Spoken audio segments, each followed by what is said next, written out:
इस कथा के मूल में है कौरवों में सबसे बड़े दुर्योधन का अपने चचेरे भाइयों पांडवों के प्रति द्वेष भाव। पांडवों के पिता पांडु हस्तिनापुर के सम्राट थे, लेकिन उनकी असामयिक मृत्यु के बाद उनके नेत्रहीन भाई धृतराष्ट्र को गद्दी पर बिठाया गया।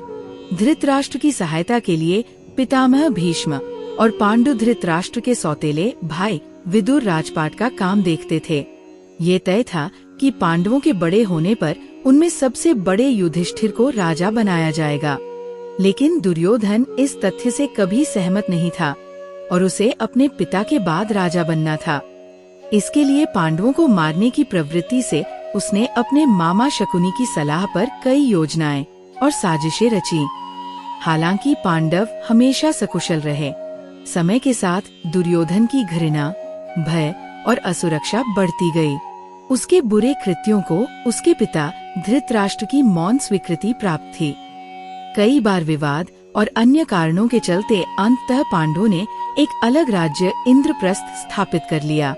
इंद्रप्रस्थ में उनका वैभव, सुख, आनंद और प्रजा के बीच लोकप्रियता देखकर दुर्योधन ईर्ष्या से भर उठा और उनसे बदला लेने के बारे में सोचने लगा। युधिष्ठिर को द्युत, जुआ खेलने की लत थी। शकुनी ने पांडवों की इस कमजोरी का फायदा उठाने का निर्णय लिया और एक षड्यंत्र रचा। दुर्योधन ने पांडवों को हस्तिनापुर में द्युत क्रीड़ा के लिए आमंत्रित किया। शकुनी द्युत में माहिर था और उसके पास विशिष्ट पासे थे जो उसकी इच्छा के अनुसार चलते थे। द्युत में दुर्योधन के साथ शकुनी के अलावा उसका छोटा भाई दुशासन और मित्र कर्ण भी थे। द्युत शुरू होने पर पहले तो पांडव जीतते रहे, लेकिन अचानक शकुनी के पासों का रुख बदल गया। पांडव एक एक करके द्युत में हर दाव हारने लगे। विदुर ने धृतराष्ट्र से अनुरोध किया कि वह अब द्युत समाप्त करने का आदेश दे, लेकिन अपने पुत्र मोह में अंधे धृतराष्ट्र ने उसे अनसुना कर दिया। युधिष्ठिर धीरे धीरे धन, आभूषण, सेना, राजपाट, अपने भाई और यहाँ तक कि स्वयं को और अंततः अपनी पत्नी द्रौपदी को दाव पर लगाया और उसे भी हार गया। दुर्योधन, जो अपने प्रतिद्वंदियों पर विजय के नशे में चूर हो चुका था, उसने सेवक को बुलाकर महल में ठहरी द्रौपदी को हस्तिनापुर के दरबार में लाने का आदेश दिया। जब सेवक द्रौपदी के पास दुर्योधन का आदेश लेकर पहुंचा तो अपने पति की हरकत से स्तब्ध द्रौपदी ने यह कहते हुए इनकार कर दिया, उसे ऐसे पति द्वारा हारा नहीं जा सकता जो पहले ही स्वयं को हार चुका है। अब दुर्योधन क्रोध से भर उठा और उसने दुशासन से द्रौपदी को जबरन दरबार में लाने के लिए कहा। दुशासन द्रौपदी को बालों से पकड़कर घसीटते हुए दरबार में ले आया। दुर्योधन ने भरे दरबार में द्रौपदी से कहा कि वह अब उसकी सेविका है और उसे अपमानित करते हुए अपनी गोद में बैठने के लिए आमंत्रित किया।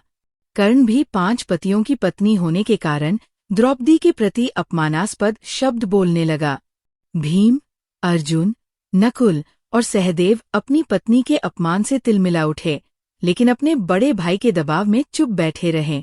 दरबार में उपस्थित बाकी लोग भी अपने सम्राट की आज्ञा के अधीन होकर मूक बने ये तमाशा देखते रहे।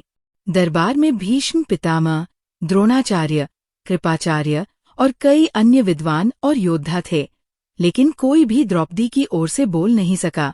अकेली द्रौपदी दुर्योधन के घृणास्पद व्यवहार से लड़ रही थी कि तभी वह बोला, सेविका के वस्त्र भी उसके अपने नहीं होते और उन्हें हटा दिया जाना चाहिए, और उसने दुशासन से द्रौपदी के वस्त्र निकाल देने को कहा। दुर्व्यवहार की सीमा लांघते हुए दुशासन द्रौपदी के वस्त्र खींचने लगा। अपने पतियों को असहाय और चुप पाकर द्रौपदी ने मन ही मन श्री कृष्ण का ध्यान किया और उनसे मदद करने का आह्वान किया। अपनी मुंबोली बहन का सम्मान बचाने के लिए कृष्ण अदृश्य रूप में अवतरित हुए। द्रौपदी के वस्त्र अब समाप्त ही नहीं हो रहे थे। दुशासन द्रौपदी के वस्त्र खींचता रहा और अंततः खींचते खींचते थककर हार गया। द्रौपदी का चीर हरण करने की दुर्योधन और दुशासन की योजना असफल हो गई। अंत में अपनी पत्नी के अपमान से क्रोधित भीम ने युद्ध में दुशासन के हाथ तोड़ने और उसे मारने की प्रतिज्ञा ली।